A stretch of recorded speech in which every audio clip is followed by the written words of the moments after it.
These 5 novels prove that the internet is a psyop because decades from now, individuals are going to look back at us and say, oh my God, how could they not see that they were in the greatest mind control experiment of all time? Because in the present reality, we like to look back at MK Ultra and how intelligence agencies infiltrated the radio and television and fractured our soul and broke up the family and all of this stuff. But we don't want to acknowledge that we are 25 years or more into the World Wide Web project, and we have nothing to show for it. We are more unconscious and have less freedom than ever. And one of the greatest mediums to show this fracturing of our soul, these mind control methodologies is the novel. No TV show, movie, or album can come anywhere close to the level of depth of the novels that we are going to be talking about today. Also, almost no nonfiction books by whether that's Marshall McLuhan or Neil Postman or whoever can come close to what these novels can show,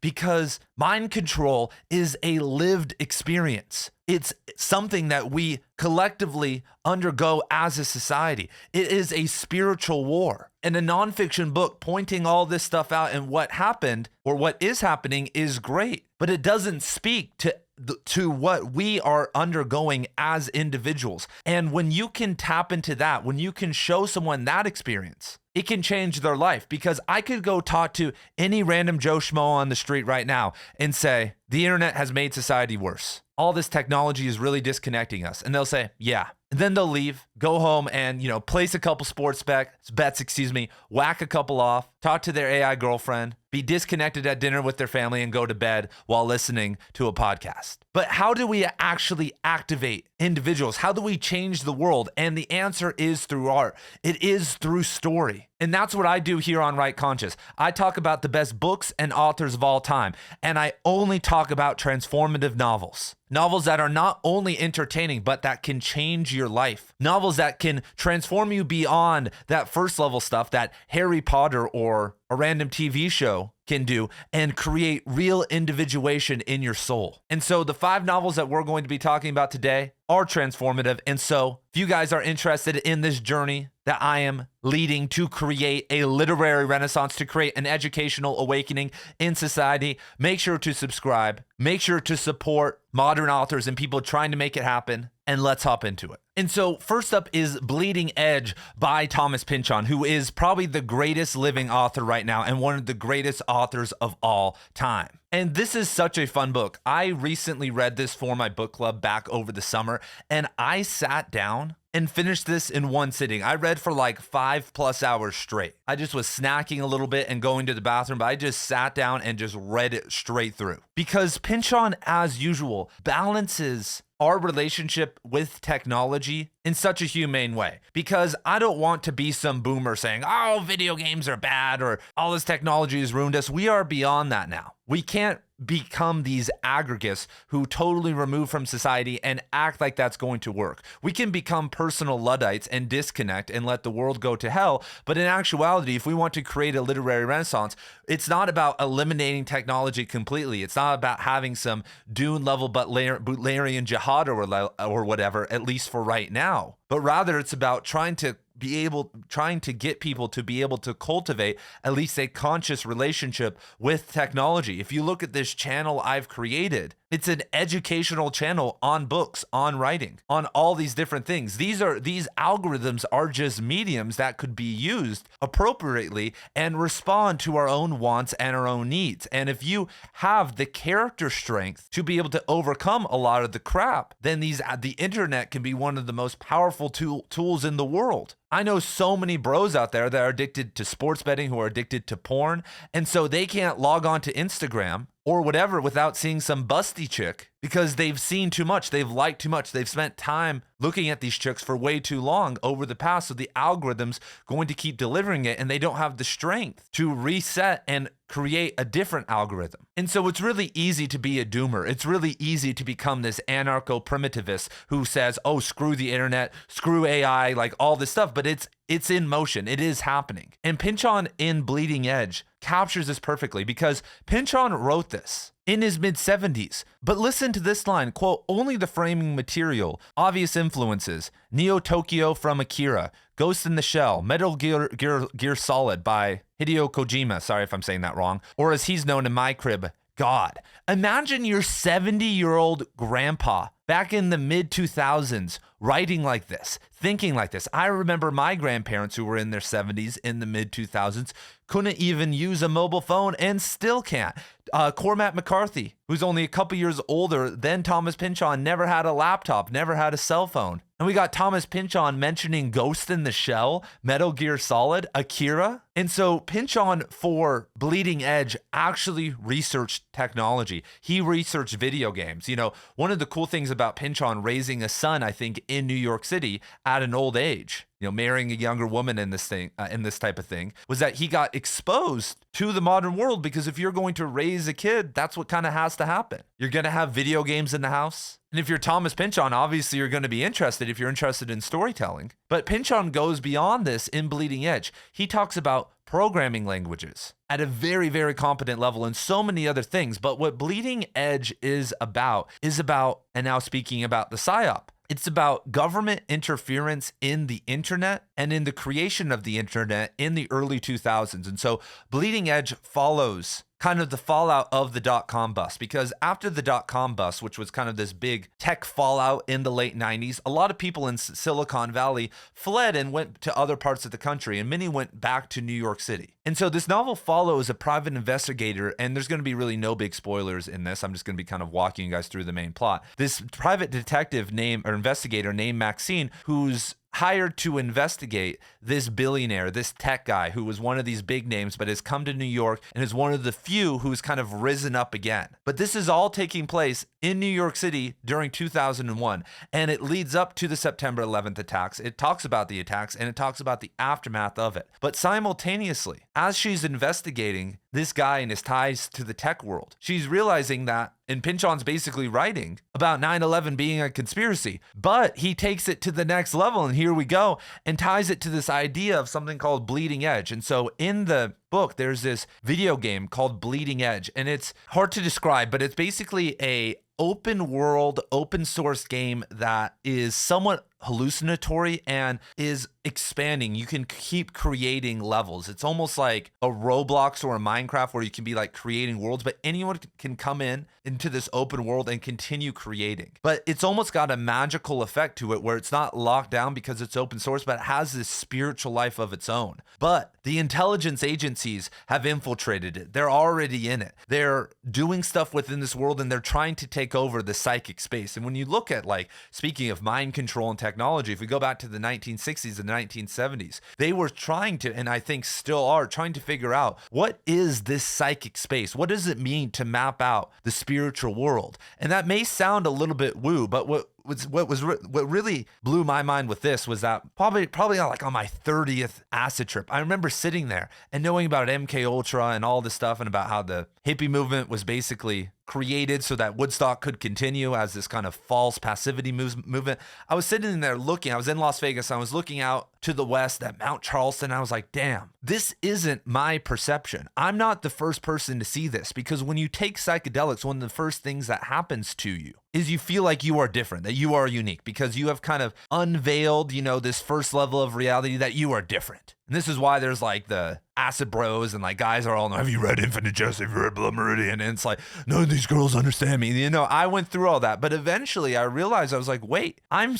seeing something that's not unique. I'm seeing a forced reality. And who dominates that reality? Who creates the impressions in that world? What does it all circle back to? Why do 99% of the people who I know who took psychedelics and went deep, why have none of them ever activated? Why have none of them tried to work at scale online to wake people up, or even in their own community? Why are all of them the little dark anointed prince in their little group, but are doing nothing with this knowledge? And I was like, wait, because this is a controlled landscape. And when you look at a lot of the kind of early psyop stuff in the 60s and 70s, it wasn't just just about controlling reality, but believing that the spiritual world had a map to it. And when you look at shamanism, this is also true.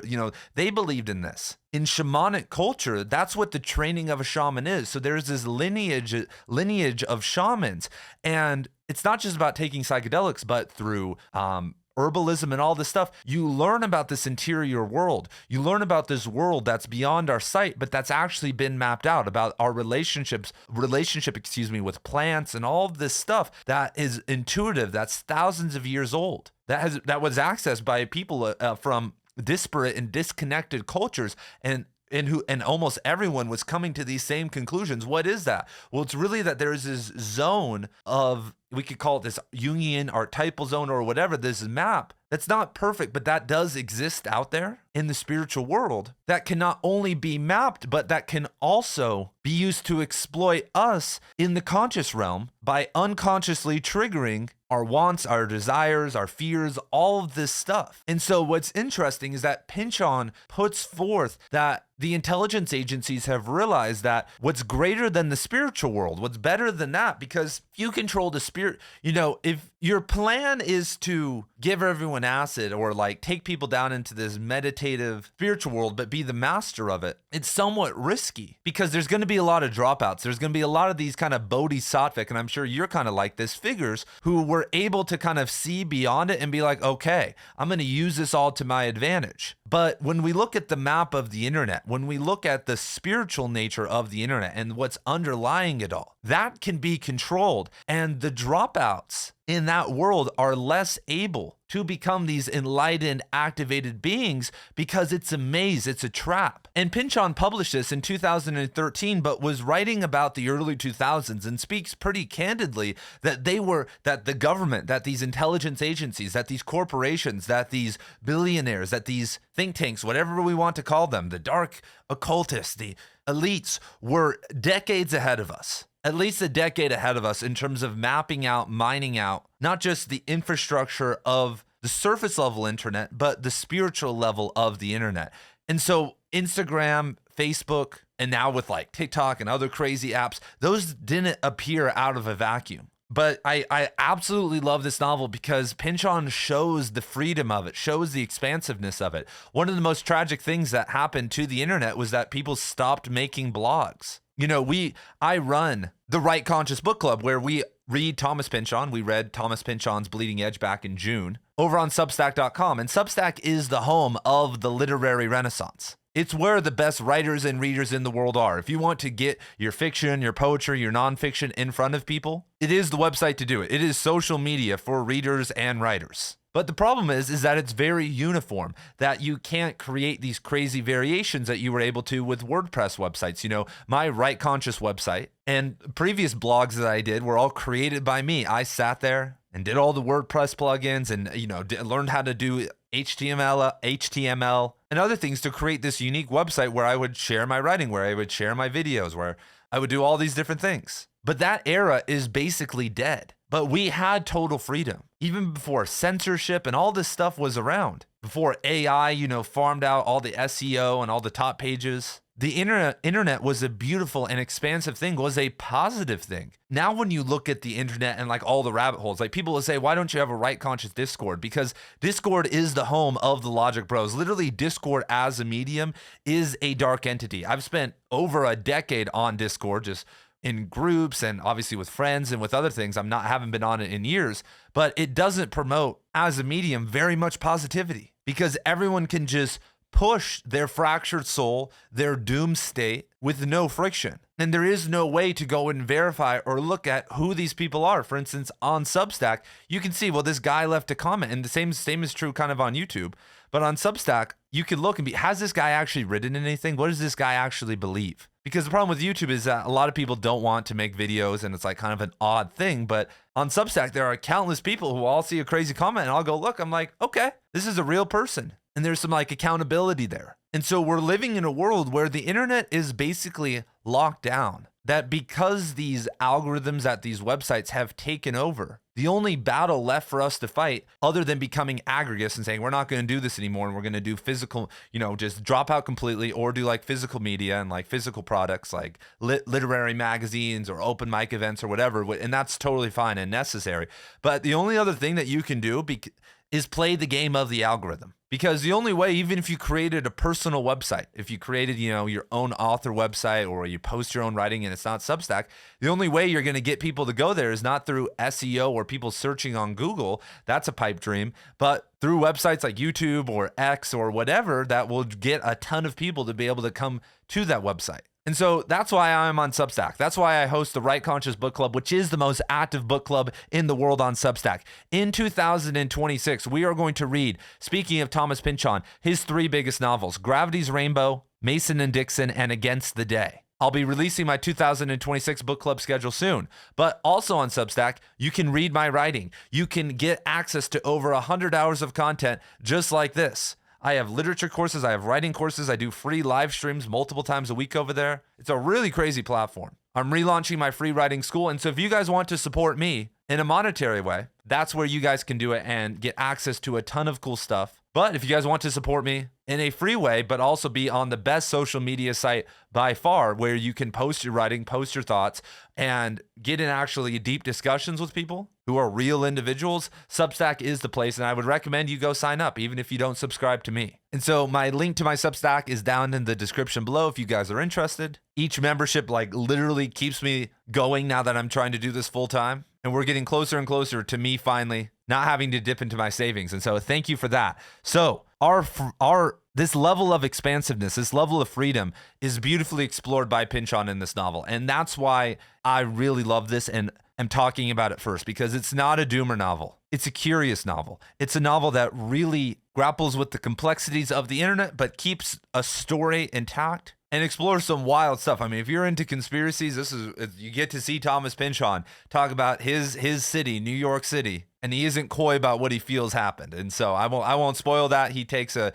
interesting approach around it. And so let's now move on to our next novel of the day. So next up we have the man, the myth, the legend himself, Mr. Don DeLillo, who I got writing above my head over here. And as you guys know, I love Don DeLillo, and I actually have a playlist for Don DeLillo and Thomas Pynchon, and actually most of the authors we're going to be talking about. And so you just have to type in Right Conscious Don DeLillo, and you will find at least 15 or 20 more videos on Don DeLillo if you love him. But if you don't know, Don DeLillo is one of the greatest American authors of all time. He is also one of the greatest living authors right now. I haven't liked or thought that he's maybe kept up his greatness with his last few novels, but they haven't been terrible. But one of his best novels is White Noise, and it's actually one of his more, I hate to say it like this, accessible novels. It's not the easiest read, but it's only a couple hundred pages. We're actually going to be reading it in the Right Conscious Book Club this summer, whenever you're watching that, summer of 2026. But compared to, some of his longer books like Libra, which is about Lee Harvey Oswald, or Underworld, as you guys see right here, which is 850 pages, this is a really great read, and it's kind of right on the nose of analyzing technology. And so one of the reasons why I love Don DeLillo is that he, and that's what novelists are. And that's what he would say, back in the 1990s, he predicted 9/11. He predicted our relationship with the Middle East and said that terrorists are going to replace novelists. I have a really great video on that if you guys want to check that out. And White Noise isn't about the internet. It's a pre-internet novel. And some of the other novels we're talking about are also, even though we are going to be talking about a novel that came out this year about the internet. But one of the problems with this literary dark age we're in right now is that no one is writing these ambitious and epic books about our current moment in time, what we are experiencing. We don't have these authors in their 30s and 40s really pushing the limits in literary fiction about the internet, about our relationship with it. And I know there are a couple people out there who are doing it. I understand,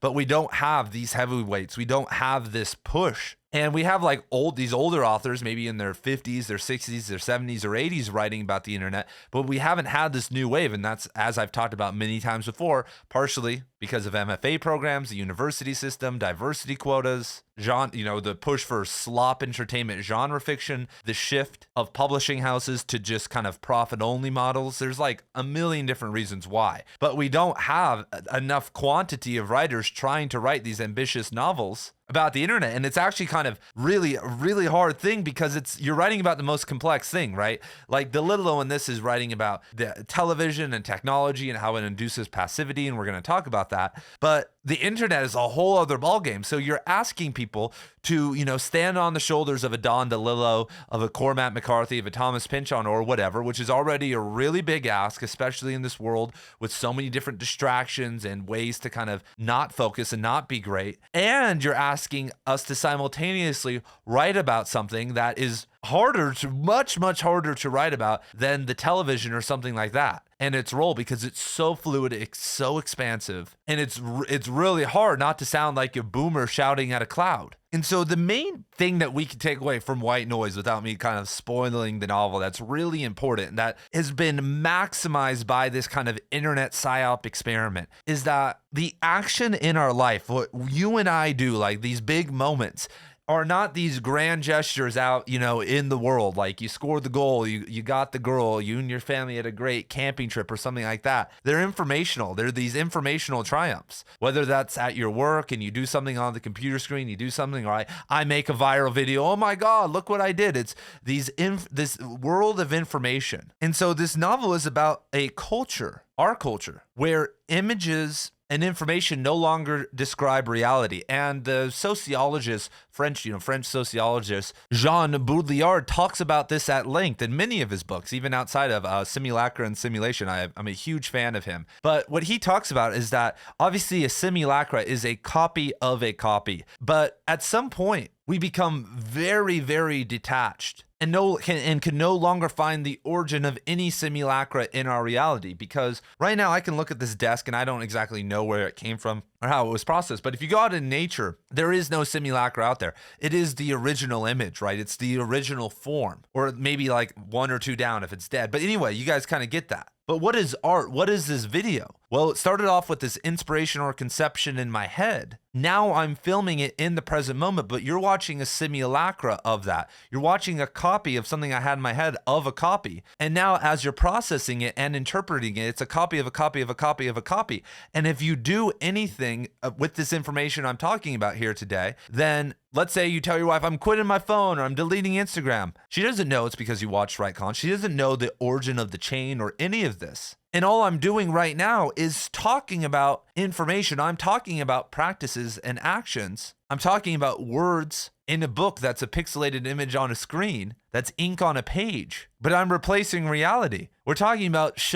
getting away from something that isn't real in the first place. Technology, these things, these screens, these fake images. And so we live in a world of simulacra. And when you combine a world of simulacra where we can find no origin, and then you multiply that or combine that with the insane amount of information, especially now with AI that's being flooded into this online space every single day, or even into the real world, then we enter into what Baudrillard calls hyper reality, where we basically are existing in a world that has no basis in anything. And what's interesting is that this novel really focuses on this idea of the rejection of death. One of the characters in this novel is taking a pill that erases her fear of death. The novel is very observatory and focuses on people, consuming technology, going through their life in a maze. And it's even worse now with everyone on a phone, having headphones on, doing whatever. And it's really a way to reject death. And it's partially because we are so afraid of death because we have not lived any form of a life, that even if I'm successful, hey, I'm Mr. Right Conscious, let's say I get 5 million subscribers. Well, if I don't actually do something in person,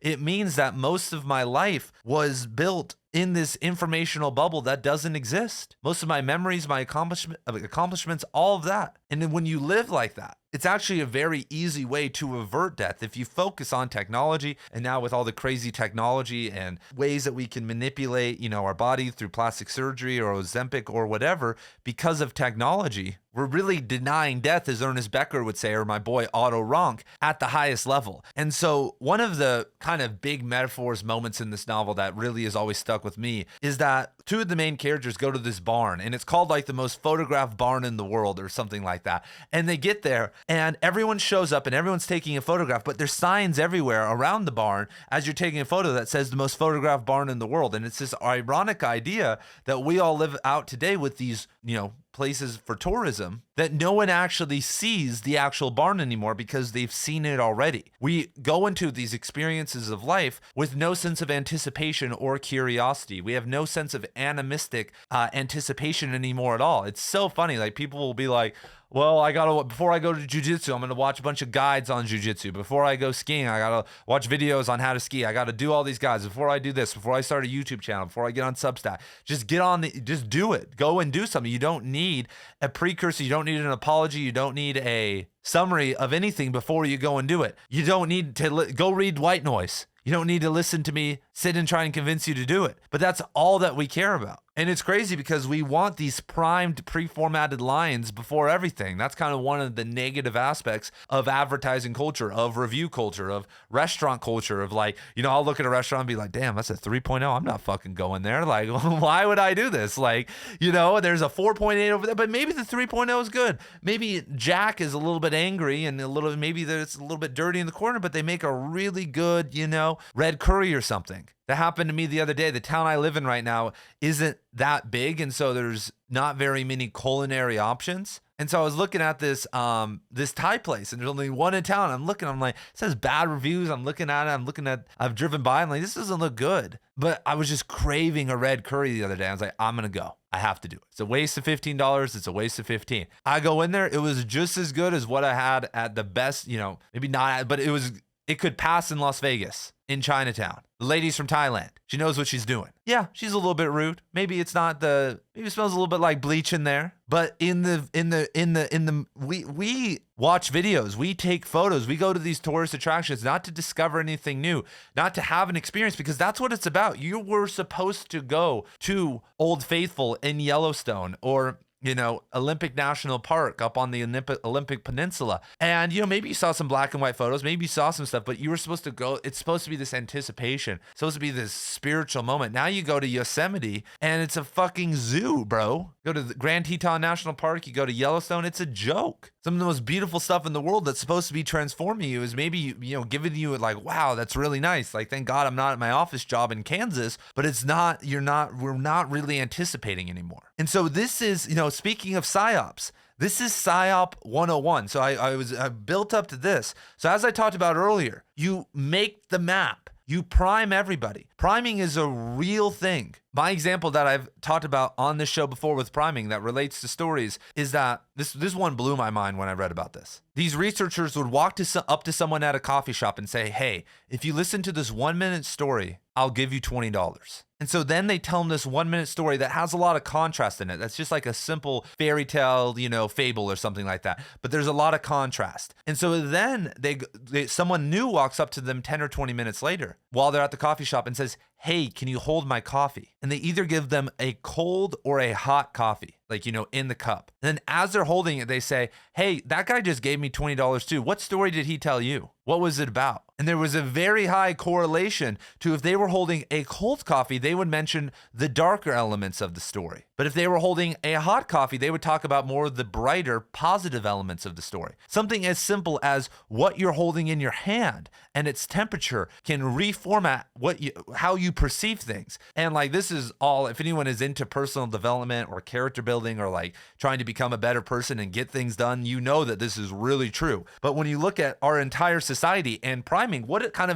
we wonder why we live in a depressed world where people are unhealthy, unhappy, and disconnected from everything. What kind of world do we live in? I could go out in my city right now and have nothing but negative associations. I live in a very beautiful place, but especially like when I lived in Las Vegas, I could go out for 10 hours and have nothing but neutral to negative interactions. I could just see bums on the street. I could smell pee. I could see advertising tell me I need more. I could see, people, homeless people. I could see, I could go drive up to Summerlin, see all the places that like I can't afford to live. It's nothing but lack. And everyone I talk to, no one is going to be positive to me. No, how are you doing? Good. How are you doing? Good. No one's actually communicating, opening up. And then I could go talk to my friend group, if I just have this basic friend group, and they're all going to be negative. They're going to be complaining about their wives, their family, that they're fat now, they have no money, or they're just going to be playing videos. They're not going to, it's all negative priming. And then we wonder why we're so negative. Then I go online, I go to, CNN, I go to Fox News, I go to whatever website on whatever side. It's fucking chaos. Oh, look what's happening. Look, Trump's a fascist. They're trying to turn my daughter into a boy. You know,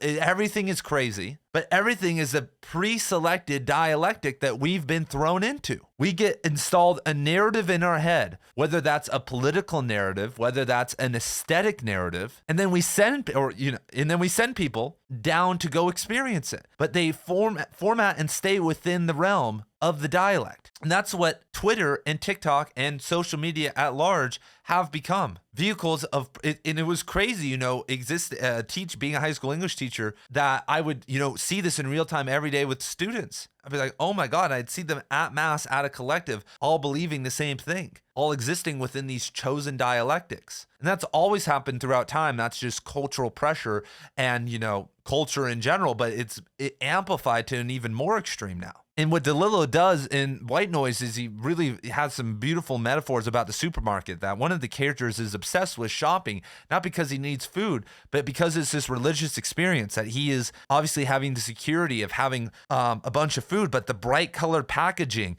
the endless choice you can choose. There's 18 different types of pasta that you can have, all that are enriched with folic acid, which if you have an MTHFR mutation actually is bad for you, which most of us do. It's like all this stuff. And it's like, Jesus Christ.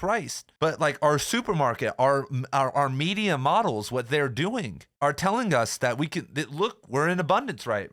There's always going to be food. Everything's under control. The daddy and mommy state got you. But that's what's happening to us on the internet now. As you scroll, as you watch videos, you're plugged in. You're there. You're in the world. You know what's happening in Portland with Antifa and the National Guard. You know what's happening in China right now. You know what's happening in the literary world with me. Like, you know all of it. You're plugged in and you can get it all done in 20 minutes. When you're bored in line, when you're having a hard time, when you're getting in a fight in your relationship, you will be fed. You can connect. The point, though, isn't to teach you or to help you grow. The point is to keep you on the repetitive carousel. And what's crazy is that, speaking of a dialect, okay, let's hop into the dialect, right? You want to force me into these dialects. You want to force me into this game. Well, on one side is beautiful, right? Like, hey, I'm a full-time creator on YouTube. Like, wow, that's awesome. Because of your guys' support, let's go. And when we look at this culture we've created, like there's beautiful technological things in movies and like art and like how sound has improved in music and like all these innovations. It's like, wow.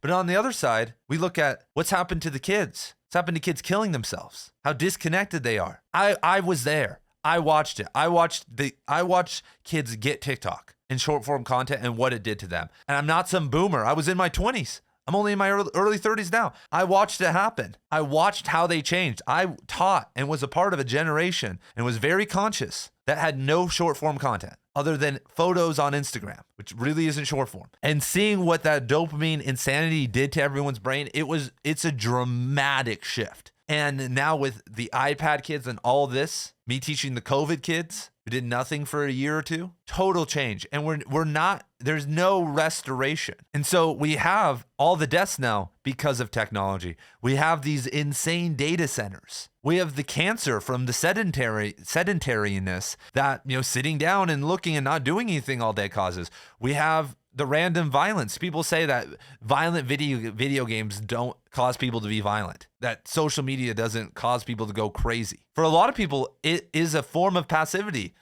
playing violent video games, being on the phone. But for other people, it's a form of repression. It's something that they're living in, and they're using it as a tool that's a weird form of priming that eventually they let out. And so that's what's happening to us in this dialectic. We are obsessed. We are living within death. We are staring at a screen and being wrecked by both sides of the dialectic being played out at once, which is the ultimate tactic. I mean, that's what abuse is, right? Like, the best abusers aren't just someone that's slapping you around, right? I mean, if you look at cult leaders, it's someone that you feel like loves you, and they're just doing this, it's just a part of it, right? Like, this is a part. If you want to be with this person or this group, then you undergo this. And that's what this all is. To exist online, man, it's crazy. Like, I'm really helping my wife out right now. Like, we're really getting off technology. We don't have a television in our house. Like, this room with these screens is the only room with screens in the house right now. And the goal eventually, years from now, as I continue hopefully to be successful in these things, is to have an outhouse or something, or a studio where it's like we have no technology in the house. And if we need technology, we can go use it in this room, but it's like a detached portal. But sometimes I'll she'll just be crying. I'm like, why are you crying? Like, what happened? Is someone dead? Like, are you having a fucking existential crisis? And she'll show me some terrible video. She was like, dude, I was just, we have a kid now, like, and we're very active with our daughter, like constant reading, constant attention, like they're taking a nap right now. Anyway, like that's usually when I'm working at early in the morning or late into the night or when they're napping. But within 5 minutes, she can watch 4 minutes of really positive things, but then see some like the other day she logged into Facebook to make some like Facebook marketplace deal and got sucked into reels for a couple minutes, was watching positive things. I looked at the entire reel. Then there's a video of some lady being smacked in the side of the head, dragged behind a building to get raped. And then you see her running away like naked. Why is Facebook showing this? It's to stoke fear, but it's this happy, just total pain. And so this novel is called White Noise because it turns the hum of the television, the radio, the songs in the supermarkets, the beeps, the sirens, the airplanes overhead, the emergency amber alerts, all this stuff as this noise, as this thing that fatigues us. And with the internet now, it's gotten even worse because here I am. It's all about activation, everybody. It's all about, us doing something to wake people up. That's how you create an educational awakening. It just doesn't happen. Yes, there are going to be these mavens. Yes, there's going to be people like me out here who are going to reach millions of people and do all this. But we need people on the ground being the infrastructure of it. That's how technology got into play. We once didn't have any of this, right? And there were the early people who got into this and eventually proselytized it to other people who said, and now my grandma, all these people are glued onto Facebook.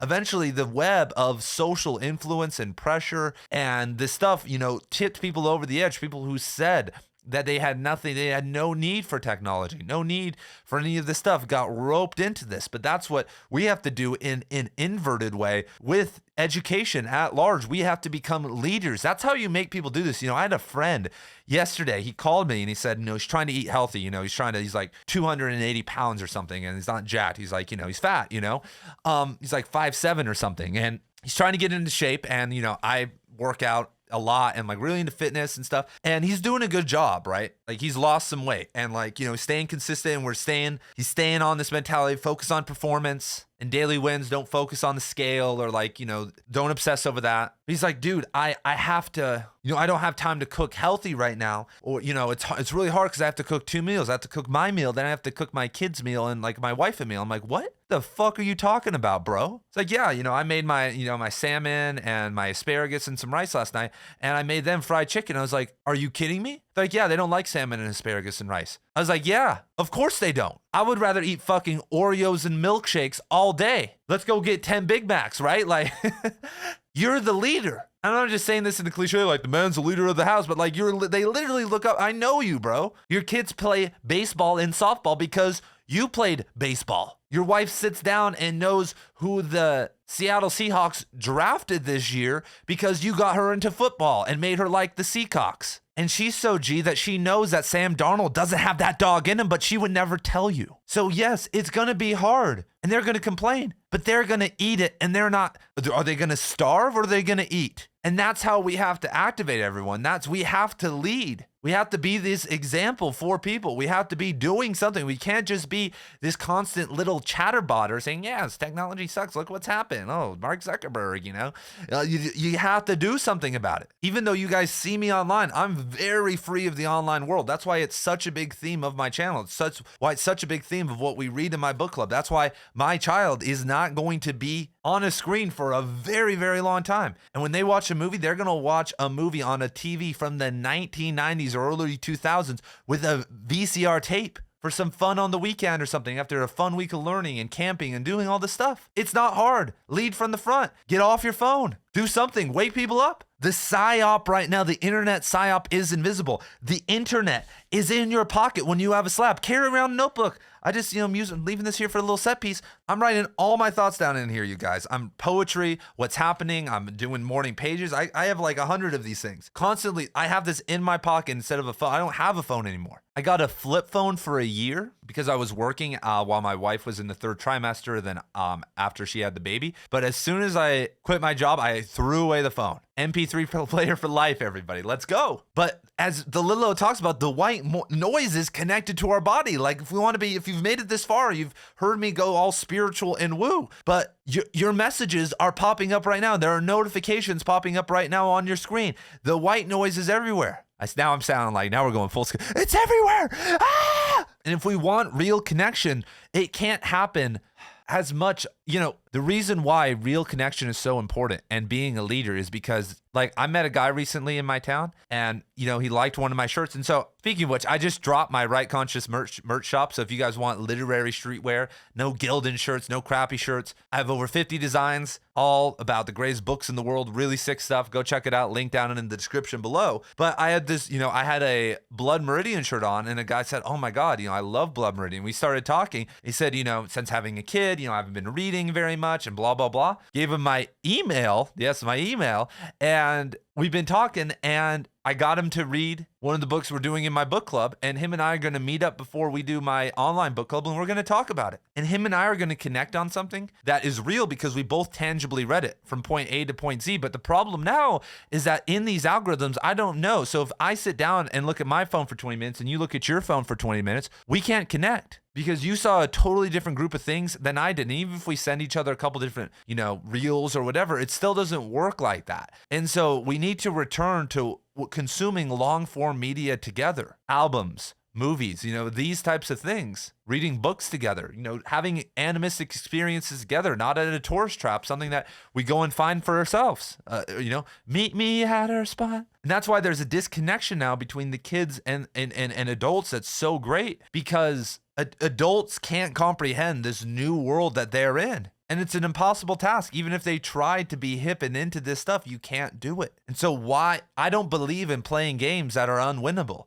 especially when it comes to my kids or my relationships or even in our world. And so this novel, White Noise, does this really well because the parents are gone, and so what's your job as a parent? What's your job as a friend?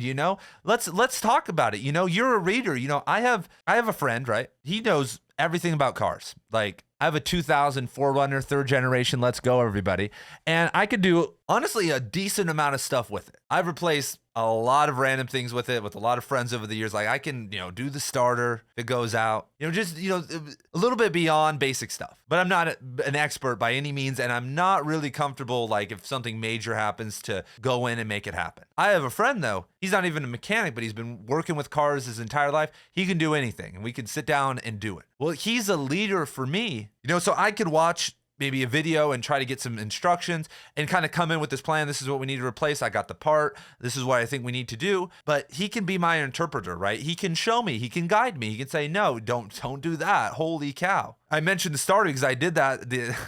I went through I tried to replace the starter on my own, and I did do it. But then my friend came over and he's like, dude, you took it out the wrong way. I was like, dude, it took me hours. And he's like, dude, it should have taken you 5 minutes. But he's my interpreter. Like, and even about other things like household projects, he's a very handy guy, right? Awesome. Shout out to him. Likewise, I'm like that for many philosophical things. He'll say, hey, Ian, what do you think of this author, right? I heard of this guy or this idea. What do you know about it? And because, he knows that I know more than he does and like about this type of stuff. And I'm kind of enmeshed in this world. And so we interpret for each other, right? And that's what parents were. But now our interpretation has been replaced by the feed. There are no longer any experts or any connections. And that's one of the sadder parts of the novel, that the parents no longer, what role do the parents serve? The parent's job is to raise a verb, the child or the children. And when that isn't possible, or excuse me, when you stop doing that, when you stop being a leader, something else has to raise your kids. And we've given that up to the government with outcome-based education systems. And sending your kids to school, is okay if you actually work with them. But having taught for 8 years, less than 1% of parents are actually educating their children outside of school, like in a very matter-of-fact and deliberate and systematic way, and filling in gaps. You're supposed to be the feed, but now the feed has been replaced. And so these roles, these identities, these systems that have been in created forever, the system of having a parent be your interpreter. We talk about the fall of Western civilization. Let's talk about the fall of civilization and life itself. It goes back to that. Am I right? The first thing we ever learned if you wanted to survive was listen to your parents. They've done this all before, blah, blah, blah. build the house like this, put the lean-to like this, hunt like this, don't eat that, don't eat this. And that's what's happened right now. This system, technology feels more authoritative than mom and dad. Makes me want to cry, man. It's so sad. And that's why, my family, we're making a big push. Like, I'm setting goals, like, this is what it takes, dude. That's how hard it is to disconnect from this stuff. I'm talking about, I'm making goals here. I'm doing timelines, doing smart goals over here, everybody, to disconnect from everything. Not like everything, but like say, like, we're not going to use ChatGPT anymore. We're going to try to solve problems or do these things or figure out this in a different way, because it's simple, right? Like, oh my God, there's a crisis or something happened, or like there's a very complicated question that you basically aren't going to be able to figure out. Well, just ask ChatGPT, but you're modeling that for your family. And when you think about most problems, there's actually someone that you know or could get to know today that could know the answer to your problem. Or you could just tinker and figure it out. How did everyone else exist all throughout time? Even before Google, what did we do? We lived in house, like this house I'm in, this apartment I'm in right now, this was built in the 90s. Hasn't been updated either, Jesus Christ. But they somehow figured this out. And so, I mean, you guys can tell, I could go on all day about white noise. Like, there's political stuff in this, like the professor, there's a professor in the novel that specializes in Hitler studies, and there's all this stuff like related to fascism that like relates to today in the conversation around fascism and all this, and like the manipulation of words. Like, it's honestly a really great novel to be reading right now, and so I would highly recommend White Noise. And so, boom, I'm gonna stop myself. I could now I could go on for hours about this book and just talk about the main ideas, but I'm sure we'll get to it in the other novels. Boombot Connect, everyone. So next up we have Snow Crash by Neil Stephenson, and this book is in my transformative canon. So I have a free guide, which I'm calling the transformative canon. So you hear me talk about transformative work. What do I mean by that? Well, I have a list of over 500 novels that you can get for free down in the link below that talks about, or excuse me, that just gives you straight up, no fluff, 500 different books. Novels, I should say, that are transformative in my estimation. I know there's more than that, but I just sat down for a couple days and spent like 10 or 15 hours just thinking like, okay, what are the books that matter that really can be transformative at a high level for maybe not everyone, but for a higher percentage of people, for deeper levels of individuation than Harry Potter or, some random airplane novel. And so that's what I came up with. So I really like Neil Stephenson. People think I hate genre fiction, but we're reading the Book of a New Sun in full in the Right Conscious Book Club in 2026. We're reading Hyperion, and we're going to be doing some other science fiction and fantasy works also. And so Neil Stephenson's also, speaking of being a leader, he's one of these authors that doesn't use technology. He doesn't have an Instagram page. If you go to his website, he has this statement about why he won't email you back, or why he'll never read your work, or why he won't communicate with you. And he says that, he just doesn't care. He just wants to write. He just wants to live his life. He wants to live like he's in the old world. And so this novel is somewhat famous because it coined the term metaverse, and basically the same way that it got utilized by Mark Zuckerberg, which is just kind of odd. So one of my favorite psyop aspects of this novel, and I'm not going to try to repeat like ideas we've been already exploring, and so these novels might move a little bit faster now, is that there's this CIC. And so this is kind of a dystopian novel where corporations basically are controlling our life and the government at a very extreme level. And after the government collapses, the CIA and the Library of Congress combine into this entity called the CIC, which is just, once again, this really interesting idea that intelligence agencies and knowledge, internet archives, all these things are all inherently linked. And so that idea is really cool, that 99% of this information that's entering our hyper reality, as I was talking about earlier, are never consumed, never touched. But we live in this surveillance society now where everything's being recorded, logged, all this stuff. There's all this information online. Our personal data, everything we've ever done online is all being tracked. But in this world, if you want to tap into this infinite body of knowledge, which is accessible, you have to pay. You have to be a corporation. You have to be one of these big wig entities to be able to access this type of information. And at some level, with AI getting to the level that it is, and us getting kind of these watered down models, and I'm sure when we're looking at intelligence agencies and what they have that we don't have access to in terms of information and all of this stuff, they're the ones that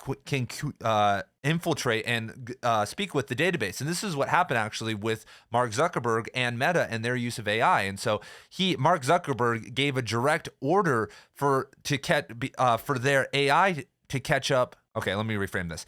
Meta's AI wasn't as strong as ChatGPT or other AIs that other corporations had. And Zuckerberg realized this and said, we need a strong one if we're going to be a player in the game.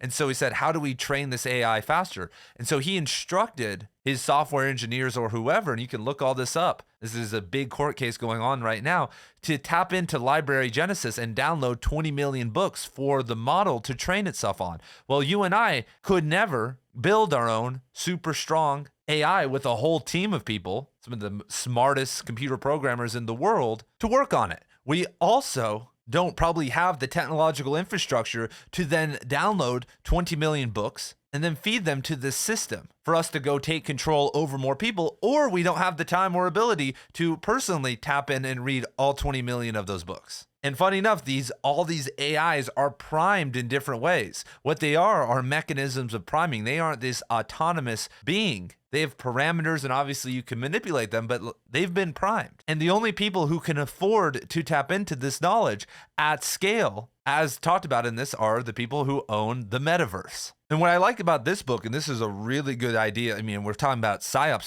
This book, novel, I should say, dives into this idea that the internet makes us all snitches and actors, right? I mean, you could see it now that people literally fight online and people are getting hurt and everyone's recording it. Like this is a performance. Someone's getting their head smashed in, and someone should be stepping in to break this up. There have been countless videos of this, and people don't care. People are snitching, through their phone and also performing. And that's like one of these problems that I also saw with my students, that if you were going to be online or doing anything, you're performing. Like a lot of my female students, do the duck face, do these little TikToks, and they do their dances, but they're literally performing online for other people. And, the weird part is that they're not just performing for their friends, but all like the weird people online that want to watch teenage girls. But there's also a whole crew of people waiting and have phones and are ready to snitch anyone out for anything. I remember the first time that this happened to me. I was 18 and I was in Utah, and I'm smoking a doobie at the park during Thanksgiving week, the week of Thanksgiving, which is funny. And I was very hidden. I was like hidden away. And I hear two people walking around and I hear them say, "Do you smell that? Is that weed?" And they start investigating, and they come around the corner and find me, and it's two momos. They're like 21 years old. Homeboy just got off of a mission proselytizing to brown people in Guatemala about the white savior Joseph Smith. And the girl whispers something to the guy, and he takes out his 2011 phone and starts recording me as she's calling the police. And I say, "Really? What the fuck, you guys? What is wrong with you?"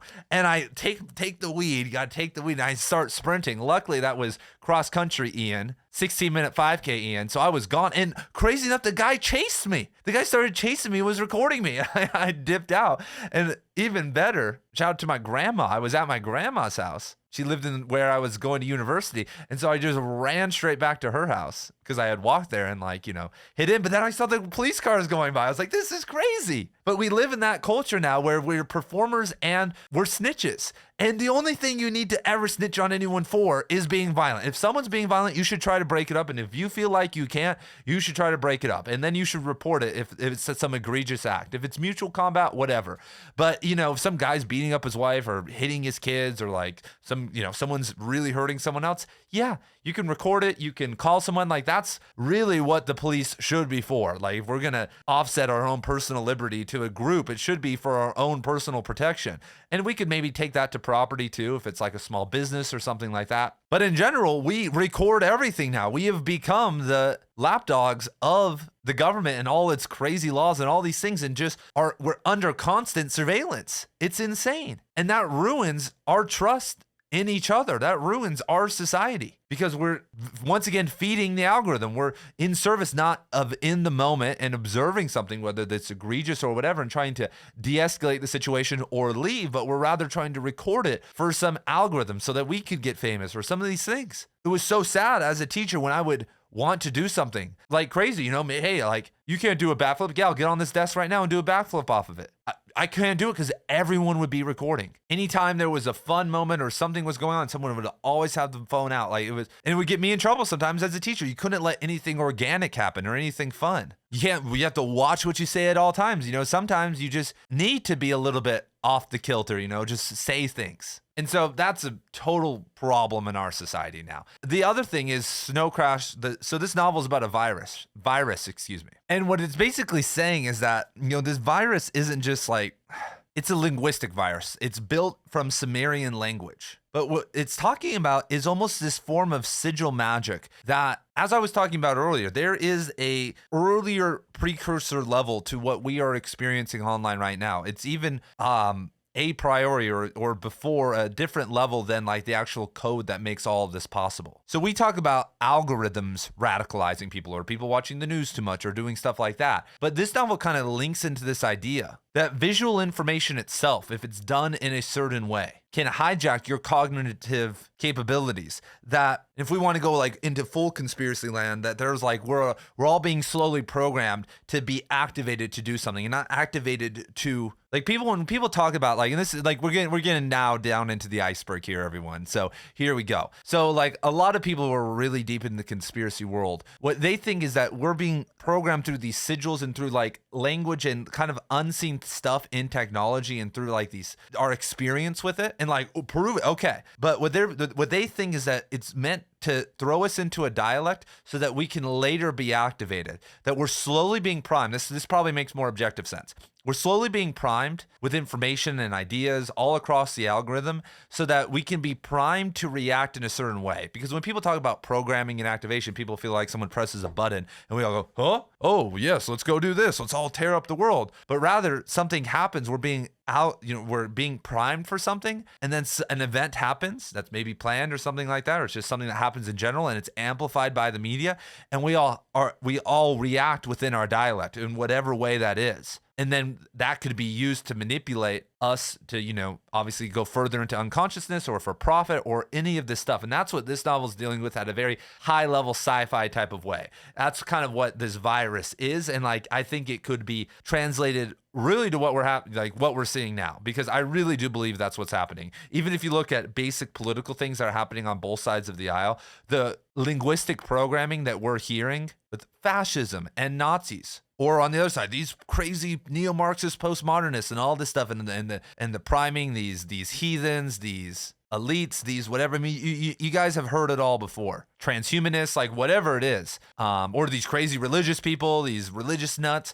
Eventually, all that is utilized later on. All this priming is utilized later on in certain moments to rile people up when the time comes. That's what they're doing it for. It's not just for the moment for us. We don't do anything with that information, but later on when an incident happens and it gets amplified, and usually it's just some minor thing that is egregious, but can be activated, then we all go crazy over it. And so Snow Crash is really detailing that, and I think that's an unacknowledged thing that like is happening to us, that we're just being linguistically primed to be enraged or sad or happy or whatever later on down the line. So what this novel is about the privatization of the internet, of what really happens in this like almost anarcho dystopian world if that happened. Like if things went totally wrong and corporations took over all of that and gained more power, how would they be priming us? What does that actually look like? Because people think it's like we're all wearing VR headsets and weird stuff like that, and we're all lost in some world. But I don't think it's really going to look like that. I think the living conditions, life is going to continuously get worse, but the technology is going to get better, and we're just not going to notice. We're just going to remain almost in the same place. But the people looking around, like us, like I'm looking around like, dude, I don't know if this is getting better. The world isn't looking better, because our growth rate is declining, and an actual population decline could be possible in the future. And so, but even with that, it feels like everything is still going to be eaten up and nothing is going to be sacred anymore. And maybe that's just me getting older and I've learned everything and nothing is new on the horizon, but it felt like that even when I was younger too, because of my inundation with technology. And so I absolutely recommend Snow Crash. If you haven't read Neil Stephenson, I would say this is a really good one to start with. It's a fast read. I mean, I tore this book up from when I read it. So when I do that, it must be good, because I'm usually carrying it everywhere. Like I can read 2 minutes before I get into the shower, like weird stuff like that. That's how I read a lot too. Like I just constantly doing it. And so moving on to our fourth novel, we have Infinite Jest. And Infinite Jest does not have the internet within it. Wallace only wrote about the internet in an essay that I've talked about on the channel before. Just type in Right Conscious, David Foster Wallace Internet or something like that, and you'll find it. But he talks about something that is very related to intelligence agencies and entertainment. So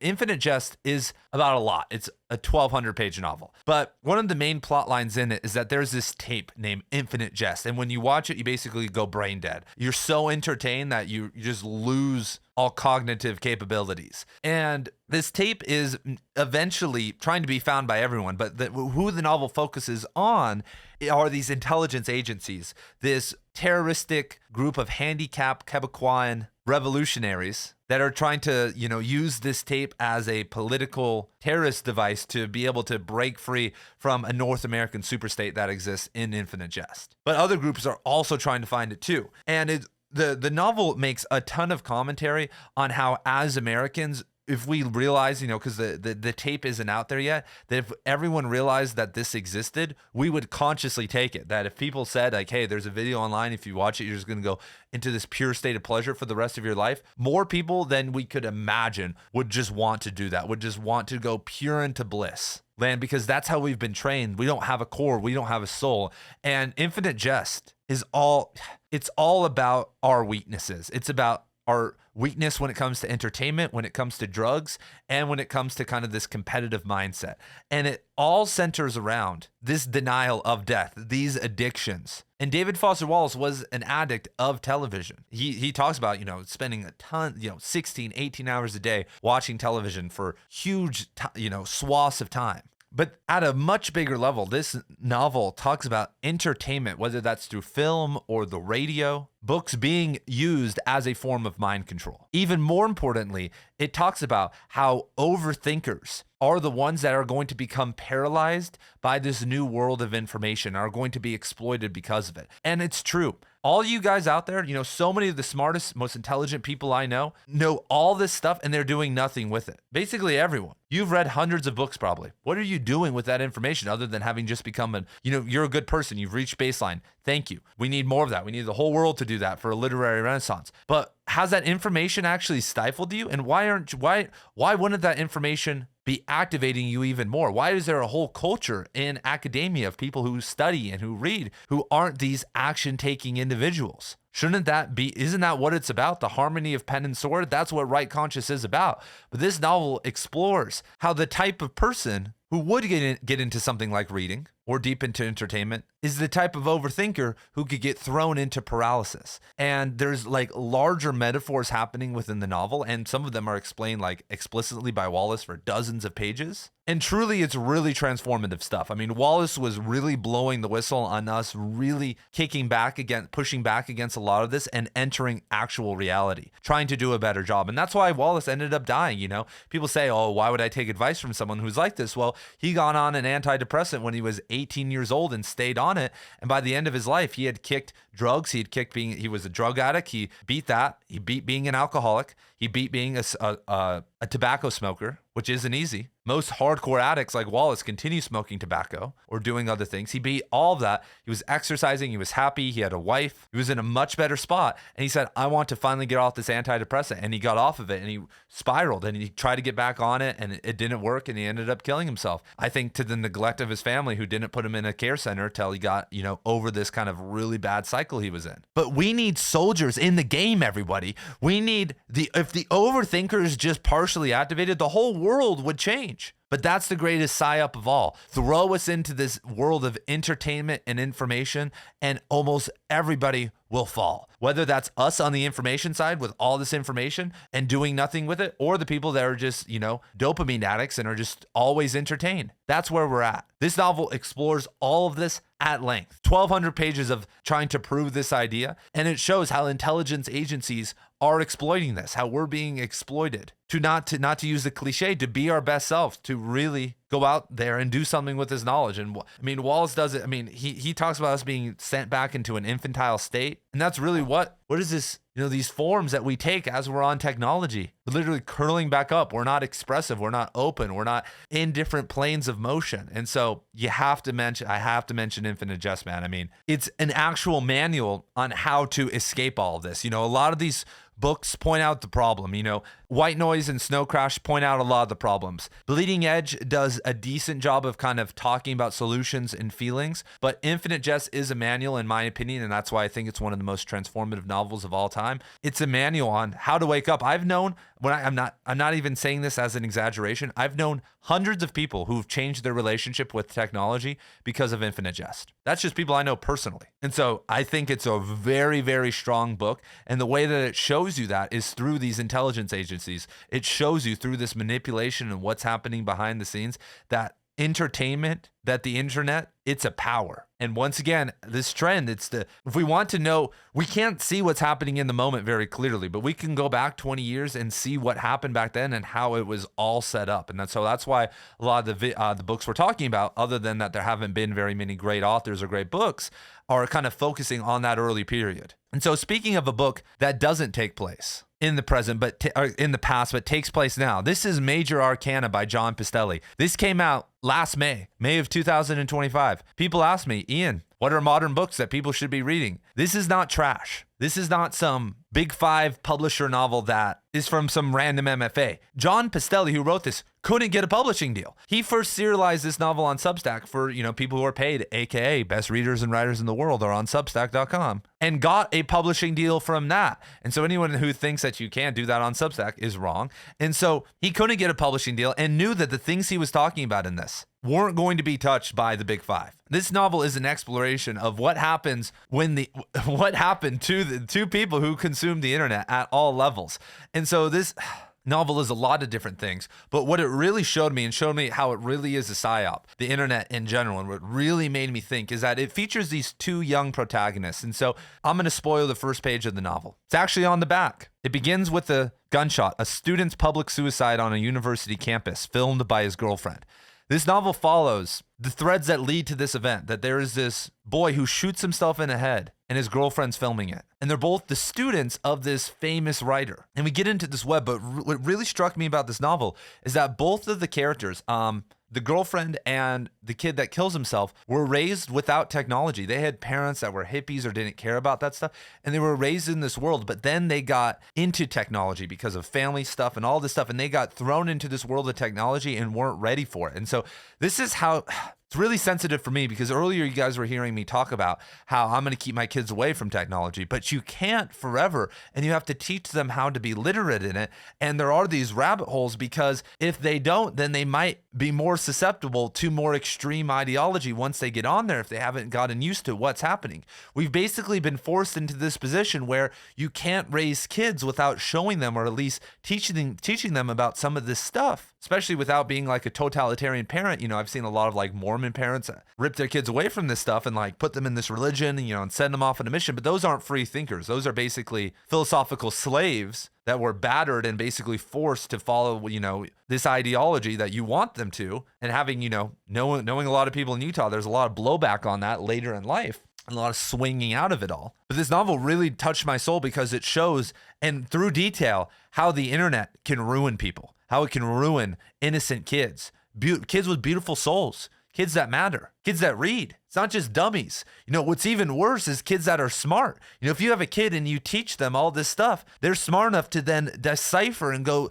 into the depths of the internet. That's what's happened to us. We can now go deeper, and it gets darker and darker as you go down that rabbit hole. And this novel talks about the internet fluidly. It shows these kids' experience and like their radicalization almost in real time, because that's what it is. As you're watching, as you're doing these reels, as you're doing it all, it's a form of individuation.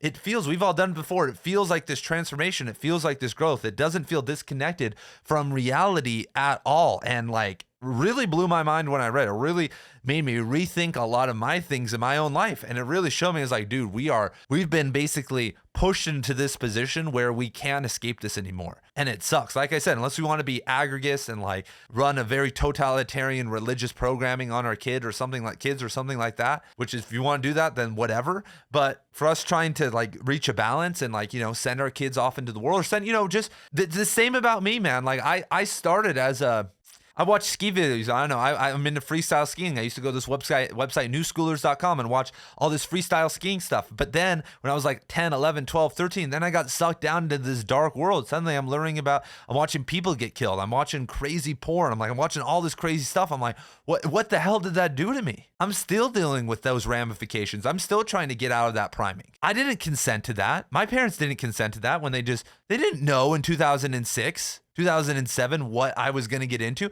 And I got led down that road. Who led me down that road? Who let that be possible? And like I said, now we know what happened. And that's why I like this novel by Pacelli. He showed what happens to people in real time. He showed people are going to look back in 10 years. We're going to look back at everything that happened and be like, really? We let the kids do this? We let teenagers mutilate themselves? We let them take hormones for no reason? We let them become like little polarized Nelk boy MAGA talking heads with no actual critical thinking ability? We stopped pushing men and women to continue evolving and said, yeah, just go back to these traditional roles that don't even exist, that never existed in the first place, that did exist in a different time? Like, is that what we really did? Those are all psyops. We're creating clones that I don't know are going to be able to recover, because my generation, some of these younger millennials, I don't know if we've recovered from this internet psyop that we went through. I mean, a lot of us haven't. A lot of us haven't moved back to where we should have been. A lot of generations in your youth, you go crazy, you're a radical, you do these ideas. Then there's this shift back. Our shift back has been very weird, very controlled in my opinion. And it's really sad to watch. And so I can't imagine what the next group is going to look like. And from what I'm seeing, I think that journey back to this normal, individuated, conscious existence that you maybe hit as you become an adult or whatever that you try to work through, I think that's going to become more rare. And this novel captures it perfectly, man. This novel captures a lot perfectly, man. Anyway, I would recommend this one. This is one of my favorite books of 2025, one of my favorite books of this decade so far. I'm reading another one. It's a nonfiction book that just came out a month ago. It's called Against the Machine by Paul Kingsforth, who's a really good he's a really great writer. It's a spiritual manual for dissidents in a technological age. And he basically just walks through, and it's really good for literature lovers. He has a ton of poetry. He's basically in the lineage of Robert Bly and Wendell Berry. If you guys know about them, they're some of the greatest American writers of the 20th century, and he's actually a poet and a fiction author too. He has some good stuff, and so Paul Kingsforth is really good. I mean, let me talk about some other books that aren't going to make the list, because I didn't feel like I had 10 really strong novels that I could talk about. I had like 6 or 7. So another one I really, really like is William Gibson's Pattern Recognition. Everyone, if you're into the actual techniques of like mind control and like corporations trying to prime people, that's what this novel is basically about someone involved in the priming and programming angle. And so shout out to William Gibson and Pattern Recognition. And so boom, bada connect. What did I miss, everyone? What am I ignorant of or just totally forgot to talk about? Because that happens sometimes too. Put it down in the comments below. And so once again, if you guys want to support me and the literary renaissance, join Substack, post your writing there, support other writers there, support me there. Buy a t-shirt if you guys want some literary streetwear, or get my guide to the 500 best transformative novels ever written. All the links to all of it are down in the description below, and I will see you guys very, very soon in the next video.